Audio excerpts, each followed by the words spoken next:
Buenas tardes, 5 de febrero del año 2023, son las 6:08 de la tarde. Vamos a hablar del golpe de Estado que ya se cumplen, ¿qué? 31 años del 4 de febrero de 1992 que sucedió en Venezuela. eh, que sucedió en Venezuela y bueno, y también podemos ver el coletazo del 4F que sucedió el 27 de noviembre. Vamos a ver qué opinamos nosotros al respecto de ese hecho, ¿no? Ok, quiero decirles algo. Voy a tratar de ser un poco más rápido con este tipo de comentarios y de opiniones. Lo que pasa es que me di cuenta de que no tenía nada montado en el canal con respecto a estas fechas históricas, que sí lo son. El 26 de octubre del año 1988, unos, ¿qué? 8, 9, 90, como casi 3 años, ¿no? Hacia atrás, se dio lo que se llamaba la Noche de los Tanques, donde hubo un mayor, vamos a decirlo, leo por aquí, el mayor del ejército, José Domingo Soler Zambrano, movilizó 26 vehículos blindados desde Fuerte Tiuna hacia el Palacio de Miraflores sin razón aparente. Pero Lucinche se encontraba en el exterior. Ese hecho lo llamaron la Noche de los Tanques. Entonces vamos con una pequeña dinámica. Fue un golpe fallido, ¿no? Desde los años 60, con el carupanazo, el guairazo, el porteñazo, Puerto Cabello, La Guaira, Carúpano, que está en el estado Sucre, La Guaira en el centro, y el porteñazo tiene que ver con Puerto Cabello. Años 60, y luego han estado conspirando en los cuarteles eh, sectores comunistas que venían influenciados por la ideología de la isla de Cuba y el movimiento del Che Guevara, Fidel Castro, el comunismo y todas esas cosas.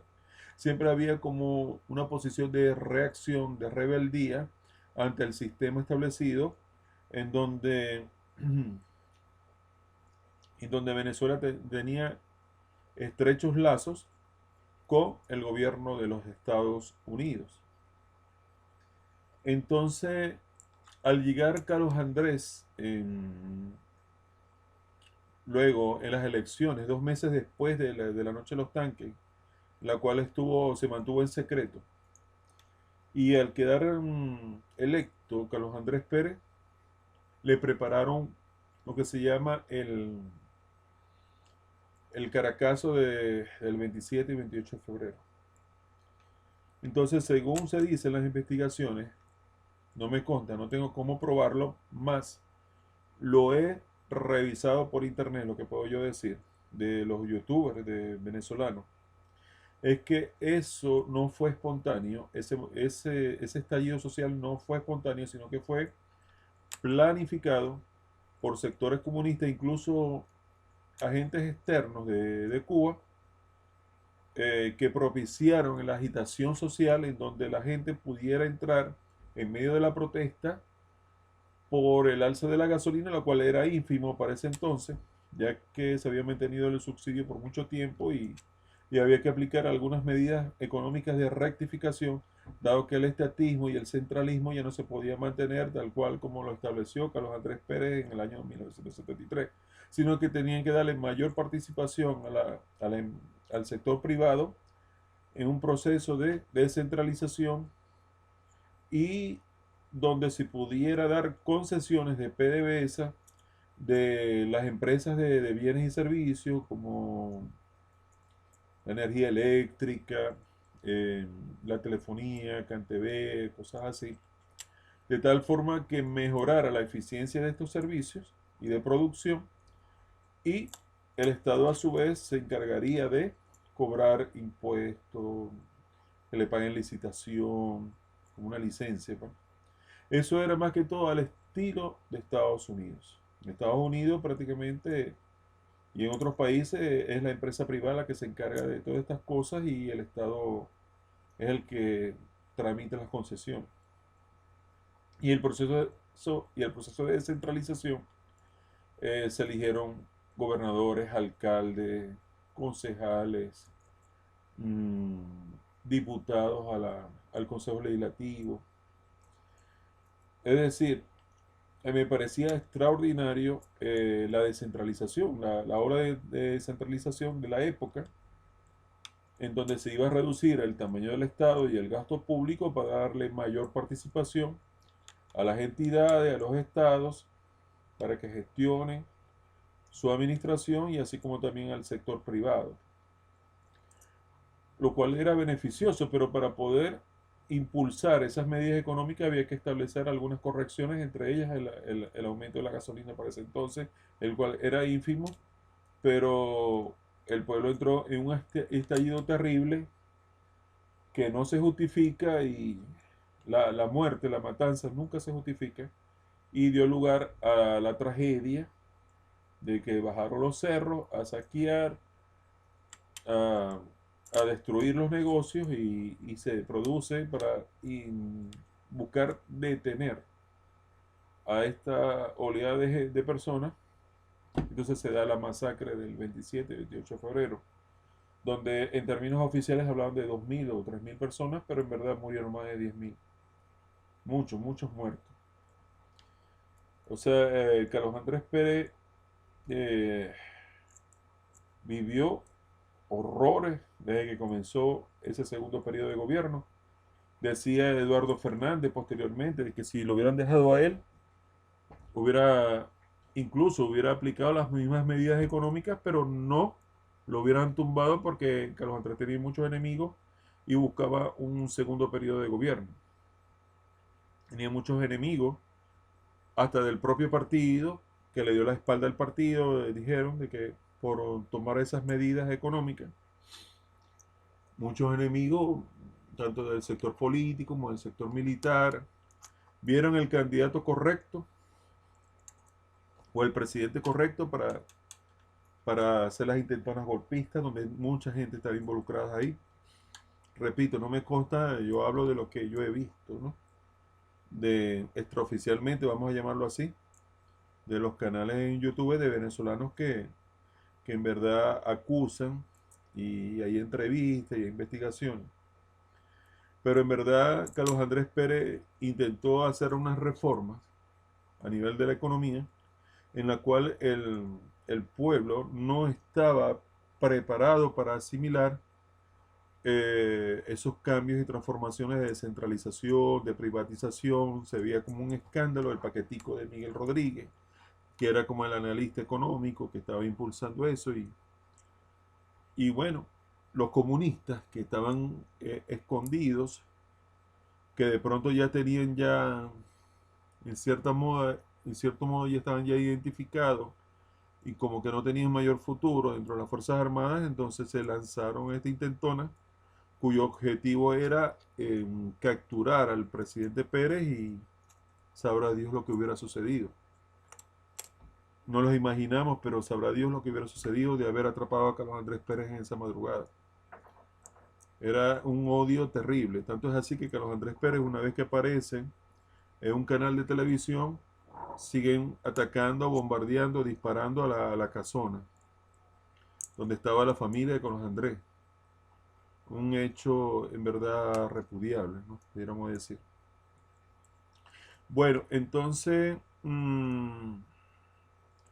hay muchas cosas incoherentes, ¿no? Que sucedieron en ese 4 de febrero, donde los golpistas, una vez rendidos, al no capturar a Carlos Andrés, prácticamente antes de, de lanzar ese discurso célebre que en verdad hizo famoso al teniente coronel Hugo Chávez Frías, según parece, tuvieron un almuerzo en casa militar, se reunieron, conversaron bastante, y una vez después de que conversaron, discutieron, entonces se dio ese discurso donde Chávez fue prácticamente uniformado, como aún representando a las Fuerzas Armadas siendo golpista, incluso armado con su pistola oficial, un hecho increíble, y termina lanzando el famoso discurso del por ahora.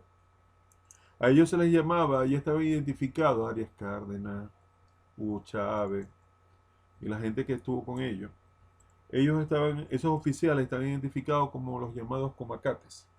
Los comacates eran aquellos que estaban conspirando y no los sacaron ni del país a través de un servicio internacional de relaciones exteriores, no les dieron de baja, sino que los dejaron en posiciones estratégicas de comando y ante la confianza de que no iba a suceder nada, resulta que sí sucedió porque lo planificaron bien y lanzaron ese golpe de Estado del 4 de febrero. Entonces, como si les pareciera poco, aún estando en la cárcel, el mismo movimiento bolivariano revolucionario 200 lanza otro golpe de Estado con Chávez aún en Yare el 27 de noviembre del año 1992. Vuelven a tirar otro golpe de Estado. Entonces lanzaron dos veces, dos golpes de Estado ese mismo año 92. Ya el segundo no lo resistió Carlos Andrés. Sus enemigos, tanto los del partido como los opositores, empezaron a acusarlo de que levantarle un juicio, que por la partida secreta, que actos de corrupción y un montón de cosas. Y Carlos Andrés decidió desprenderse temporalmente del cargo para enfrentar el juicio.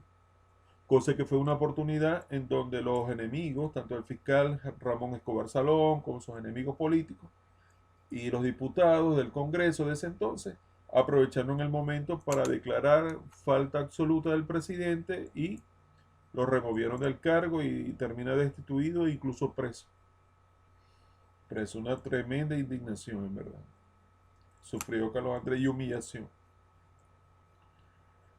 Bueno, queda temporalmente Ramón J. Velázquez, encargado del gobierno provisionalmente hasta un llamado de nuevas elecciones, después que le dan el golpe legislativo a Carlos Andrés Pérez.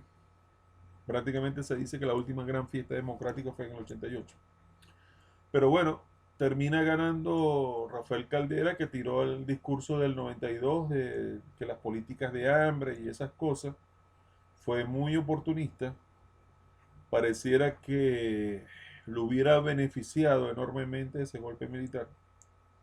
Tanto es así que agarró popularidad Caldera, un señor que había secado prácticamente una gran generación de copellanos, al Tigre Fernández, Osvaldo Álvarez Paz, Humberto Calderón Berti, todos quedaron relegados por las ambiciones de poder de Rafael Caldera, el cual queda electo en el 93 con un chiripero en donde le da la espalda a su partido y termina ganando.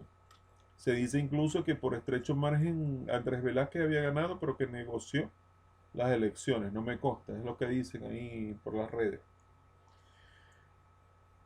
Casualmente mmm, queda electo Caldera desde el 93, en las elecciones del 92, al finales del 92 y en el 93, casualmente en febrero del 93 le termina dando un indulto presidencial a los golpistas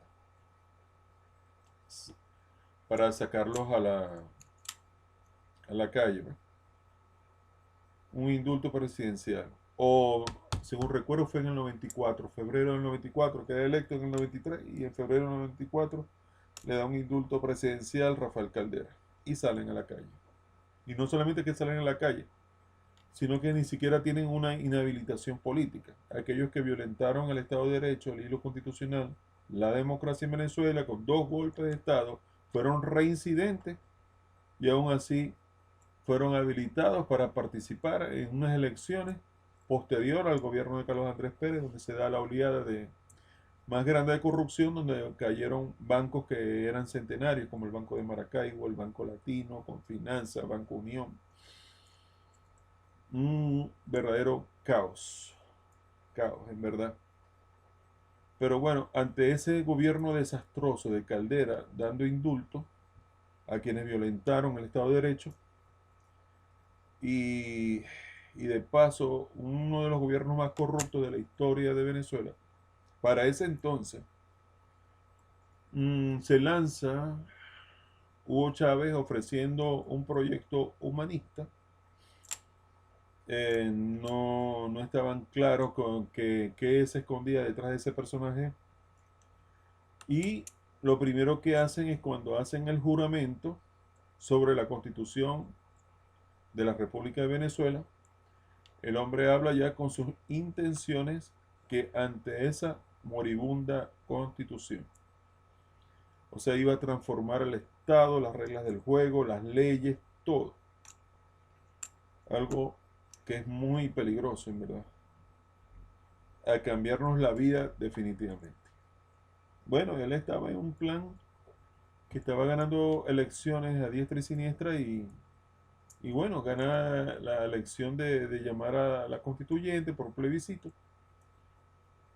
Cambian la constitución y crean la constitución bolivariana de la República, ¿ya? La constitución de la República Bolivariana de Venezuela, así es. Bolívar que en verdad del siglo XIX, que no está ni remotamente cercano en cuanto a actualización de la realidad que se estaba viviendo para ese entonces, porque Bolívar era evidentemente del siglo XIX. Se puede tomar algunos extractos, pero no todo en su plenitud, porque sabemos que Bolívar vivió fue un estado, una situación de guerra bastante fuerte. Bueno, por eso no tenían como idealizado a Bolívar, pues. Y todas las fotocopias, según dicen, no son buenas, pues. Tienen errores y hacer una fotocopia de Bolívar y tratar de unir a las Américas y tratar de hacer una constitución, eso era de mucho gasto, mucho desgaste, tanto económico como presencia en cumbres, haciendo que la CELAC, que la cosa. Y hacer el acuerdo libre bolivariano de las Américas, todo eso trajo mucho desgaste. Ahora yo me pregunto, cuando es electo el presidente Chávez, nosotros estábamos pidiendo a los venezolanos cortar relaciones con los Estados Unidos. Vuelvo a preguntar, nosotros estábamos de acuerdo con salirnos del acuerdo libre de comercio para las Américas, el TLS, Tratado de Libre Comercio, con los Estados Unidos, con Canadá, con esos países. Miren, si aquí se hubiera adoptado el dólar desde hace mucho tiempo, otro gallo cantaría. Y si se hubiera continuado con las políticas que Carlos Andrés Pérez traía desde el año 80, otro gallo cantaría, evidentemente. Pero no fue así. Lamentablemente no fue así. Sino que fue todo lo contrario. No permitieron que Carlos Andrés, con tantos enemigos, pudiera hacer las reformas que se tenían que hacer. Ya había empezado la descentralización, ya había comenzado un movimiento de privatización en el cual iba a sacar al Estado de corrupción, de esos elefantes blancos, de ese clientelismo partidista en las empresas, y le hubiera dado participación efectiva a la empresa privada, por supuesto que bajo la fiscalización del gobierno, y el gobierno en cierto modo tendría injerencia por la protección del Estado y de la sociedad. Yo lo veía positivo, pero no lo dejaron en verdad. Hubo como un marcado retroceso, pudiéramos decir, con la llegada de este nuevo gobierno. Después finalmente se quitan la careta, se hacen llamar socialistas, y el principal socio comercial de Venezuela, los Estados Unidos, entonces se ve como el enemigo potencial de este país, llamándolos imperialistas y todo eso, cuando es el principal comprador del producto venezolano en el norte. Lo que hacía falta era administrar mejor la riqueza esa que le ingresaba a Venezuela. Pero bueno, todo esto sucedió. Entramos al Partido Socialista Unido de Venezuela y, y ya veíamos a un Chávez que era diferente. Le dan el golpe de Estado en el 2002.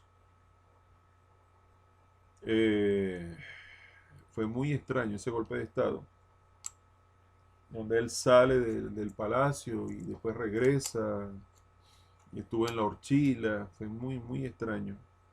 muy ambiguo eso. Y con gente que en verdad no tenía ni la más mínima preparación, como Carmona, Estanga, esa gente no sabía ni dónde estaban parados.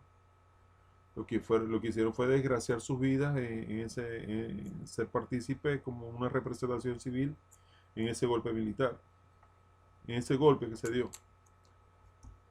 Que si Chávez renunció, que si no renunció, bueno. Total, Chávez también sobrevivió a un referéndum que fueron las elecciones más votadas de la historia en Venezuela. Un hecho bastante curioso. Y bueno, se da lo que todos sabemos, que el presidente se enfermó, termina muriendo a los 58 años. En, unos dicen que fue en el 2012, otros dicen que fue en el 2013, el 5 de marzo es la parte oficial, que lo desconectaron en el 2013. Otros dicen que fue en el 2012. El caso es que quedó un sucesor que fue elegido por el propio presidente, que es que es el señor Nicolás Maduro Moros. Bueno, y resulta que la situación, en vez de mejorar, ha ido, en cierto modo, empeorando con el control de cambio, con el dólar paralelo. Luego, posteriormente, vinieron las sanciones. Se acababa el dinero en Venezuela. Todo fue realmente muy, muy difícil, en verdad. Muy difícil. Y hasta el sol de hoy estamos viviendo las repercusiones que trajeron esos señores que hicieron la intentona del 4 de febrero, en verdad. Eso hace 31 años. Si nosotros nos ponemos a pensar de que hay jóvenes que prácticamente han vivido una vida completa dentro del chavismo, de la aparición de Chávez y posterior desaparición y después de la era del señor Nicolás Maduro, yo pudiera decir, por ejemplo, que yo he vivido ya más de la mitad de mi vida sabiendo de Chávez y todo lo que sucedió. No había razón en ese año 89 que si el aumento era muy ínfimo, haber causado todas esas muertes y todos esos saqueos y todos esos problemas, en verdad. Así como la novela de Por estas calles fue un desastre también de Radio Caracas, los medios de comunicación parecieran que estuvieran como que a favor de, de que no saliera por vías democráticas. El presidente Pérez en verdad que tuvo muchos enemigos, en verdad, muchos enemigos. ¿Qué hubiera sucedido si Carlos Andrés hubiera continuado? Bueno, hubiera modernizado el Estado y lo hubiera adaptado a la realidad que se está viviendo en todos los países actualmente. Lo que pasa es que hizo dar cambios bruscos porque él confiaba en su carisma, en su popularidad, de que el pueblo lo iba a aceptar, pero tenía demasiados enemigos, demasiados envidiosos y mucha gente que quería el mal para acá, para Carlos Andrés Pérez, y detrás de Carlos Andrés Pérez estaba la estabilidad democrática y política de Venezuela. Y pasaron todos estos hechos. Bueno, eso fue lo que realmente pasó. Lo que pienso yo desde un punto de vista que no me consta, sino que es lo que yo he visto por las redes sociales. No me consta, eh, no tengo seguridad, pero es lo que yo he visto por las redes sociales y bueno, me parece que tiene cierta lógica lo que estamos hablando, pero ni modo, ni modo, ya lo que pasó, pasó. Ahora, como quisiera yo de que hubiera transparencia en las elecciones venideras que vienen, ahora en este 2024, y que exista una buena oferta política de cambio y transformación para Venezuela, para poder salir de esta crisis y dejar las rencillas y los enfrentamientos con el norte, con el país del norte, en verdad. Yo creo que nosotros tenemos que integrarnos a la globalización, tenemos que integrarnos al acuerdo de libre comercio con las Américas, tenemos que eh, sincerar nuestra economía con una moneda fuerte y no seguir en la burbuja, metidos en la burbuja de que somos un país petrolero, pero ¿cómo es posible de que tengamos un sueldo de que el sueldo mínimo en Venezuela, que se lo comió la inflación un montón de veces, es lo que pagaría un día de trabajo en Haití? Lo que se gana en un mes en Venezuela es lo que te pagan un día de trabajo en Haití. Entonces hay que hacer ajustes inmediatamente y cambios y transformaciones, y se necesita una oferta política en verdad valedera para que el país salga del atolladero, de la crisis, de la situación en que estamos. Mm, son más de 7 millones de inmigrantes, o sea, han salido como prácticamente, como, no digamos la mitad, pero sí como un tercio de la población está afuera, más o menos, casi un tercio, pudiéramos decir. Un porcentaje grande, es como si hubieran vaciado varios países en Europa y quedaran desérticos. Es una tragedia el éxodo demográfico en Venezuela, una gran tragedia nacional. Pero bueno, ya lo que sucedió, bueno, hay que comprenderlo y hay que buscar vías de solución en donde la mejor oferta política sea la que en verdad triunfe en las próximas elecciones y que se vigilen bien esas elecciones, pero bueno, hasta con microscopio, pudiéramos decir, para que la voluntad del pueblo venezolano sea respetada. Esto es lo que yo pienso del 4 de febrero, por encimita. Los famosos comacates que habían subestimado lanzaron el golpe y lo lanzaron dos veces. Que de esto viene un efecto del 27-28 de febrero, no. Esto se venía orquestando desde hace mucho tiempo de Luis Herrera. Luego cuando Lucinchi también iban a lanzar el golpe de Estado, pero la situación que hubo extrema de guerra con la corbeta Caldas en el Golfo, prácticamente no sé si salvó, pero sí estuvo a punto de desatarse una guerra entre Venezuela y Colombia, y por lo menos evitó para ese entonces esa situación internacional de que le dieran el golpe a Lucinchi. Es lo que dicen aquellos que dicen saber de la historia de Venezuela. Y buscaron el momento perfecto a principios del 92 y bueno, lanzan ese golpe de Estado. Y como si les pareciera poco, volvieron a lanzar un golpe de Estado el 27 de noviembre, donde en verdad me hicieron una masacre en Venezolana de Televisión, buscando dominar la señal. Esta vez creo que fue la Fuerza Aérea, ¿no? El 27 de noviembre.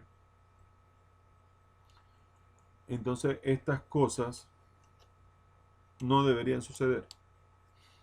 No podemos decir que unos golpistas hicieron lo correcto y otros golpistas no. Yo pienso que los cambios y transformaciones en Venezuela se tienen que dar en sana paz y no por el método de la violencia, porque hubo muchos muertos en todos estos hechos de violencia y de sangre. Y en verdad es lamentable.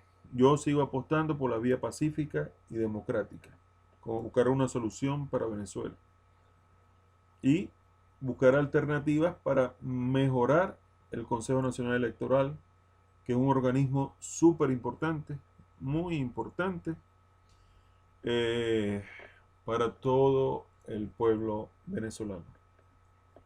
Es lo que pienso yo.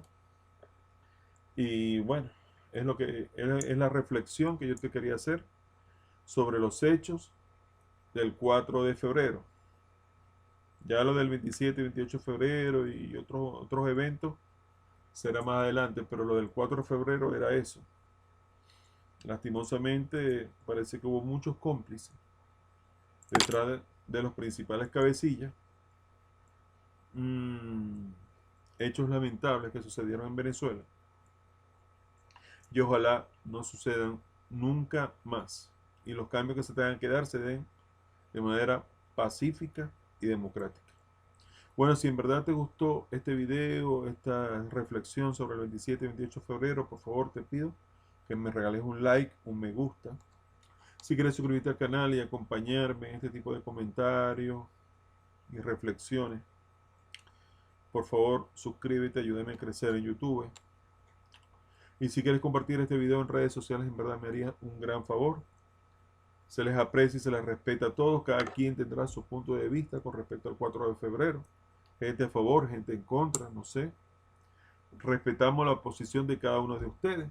Yo simplemente traté de narrar lo que yo llegué a ver por ahí, porque no me consta nada de lo que he dicho acá. No me consta absolutamente nada. Simplemente hago un llamado de que tiene que haber una oferta política importante para las próximas elecciones. Incluso puede ser el mismo gobierno haciendo su ajuste o la gente, una oposición de altura que en verdad demuestre soluciones alternativas sólidas para salir de la crisis en la cual están inmersos todos los venezolanos. Se les aprecia y se les respeta a todos. Les habló Ernesto Rondón. Estamos a 5 de febrero del año 2023. Son las 6:39 de la tarde, ya para la noche ya. Bendiciones para todos, estimados amigos. Bendiciones para todos.